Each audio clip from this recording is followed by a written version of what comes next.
वळूया पुढील महत्त्वाच्या बातमीकडे। राज्यात महापालिका निवडणुकीत पैसे वाटपाचा खेळ सुरू आहे। पनवेलमध्ये पैसे वाटप करणाऱ्यांना मनसेने पकडले। मीरा भाईंदरमध्ये शिवसेनेचे उमेदवार रिया म्हात्रे यांच्या नावाने एका महिलेकडून पाकिटात पैसे दिले जात असल्याची माहिती मिळताच कारवाई करण्यात आली आहे। वसईत पैसे वाटण्यावरून भाजप बहुजन विकास आघाडीत राडा झाला। पुण्यातील प्रभाग क्रमांक 40 मध्ये रोख रक्कम आढळली। गाडीत अंदाजे 1 लाख रुपये सापडले। अमरावतीच्या बेलापुरा परिसरात पैसे वाटप करण्यात आले। भाजप आणि युवा स्वाभिमान पक्षाकडून देखील पैसे वाटप झाल्याची माहिती मिळाली आहे। तर मतदारांना पैसे आणि दारूचं आमिष देखील दिलं जात आहे। तर नागपुरात भाजप उमेदवार प्रगती पाटील यांच्या पतीकडून पैसे वाटप झाल्याची माहिती देखील आता समोर आलेली आहे।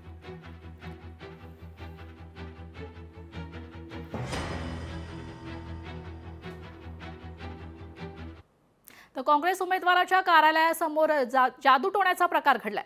पुण्याच्या गुलटेकडी परिसरात हा प्रकार घडलेला आहे। उमेदवार भरत सुराणा उमेदवाराच्या कार्यालयासमोर लिंबू टाकण्यात आलेला आहे। तर भरत सुराणा प्रभाग क्रमांक 21 मधून रिंगणात आहेत। याचाच आढावा घेतला आमचे प्रतिनिधी चंद्रशेखर भांगे यांनी। पाहूयात।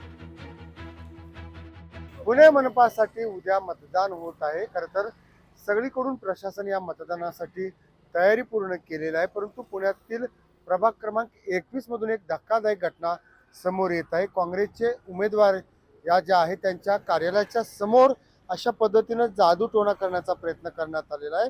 रात्रीच्या सुमारास या ठिकाणी आपण बघू शकतो की ही काळी बाहुली आहे, लिंबू आहे आणि नारळ अशा पद्धतीने या ठिकाणी पूजा करण्यात आली आणि या पूजेनंतर हे जे उमेदवार आहेत सुराणा यांचा पराभव व्हावा, यांच्यावरती या सगळ्याचा परिणाम व्हावा असा या सगळ्या जादूटोण्याचा विषय होता। आणि या सगळा विषय बोलण्यासाठी सुराणा यांचे पती आणि स्वतः उमेदवार दोघेही आहेत आपल्याकडे। सुराणाजी, हे काय झालं नेमकं, किती वाजता असा प्रकार झाला?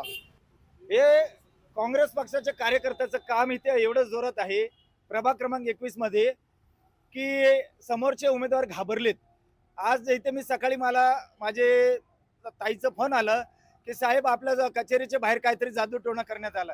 मी जेव्हा येऊन बघितलं, मी पण थोडंसं बघितलं हे काय धक्कादायक घटना घडली आहे। आमचं इथे काम बघून नागरिकांनी आम्हाला डोक्यावर घेतलेलं आहे। काँग्रेस पक्षाच्या 4 उमेदवारांना डोक्यावर घेतलेले आहे। जादूटोणामुळे परिसरात काही काळ भीतीचं वातावरण सुद्धा आपल्याला पाहायला मिळालं। एकंदरीत या सगळ्या जादूटोणा करणाऱ्या व्यक्तीवरती महाराष्ट्र अंधश्रद्धा निर्मूलन ॲक्टनुसार कठोर कारवाई तात्काळ पोलिसांनी करावं अशी मागणी जी आहे ती सुराणा दाम्पत्याने केलेली आहे। लोकशाहीसाठी मी चंद्रशेखर भांगे, पुणे।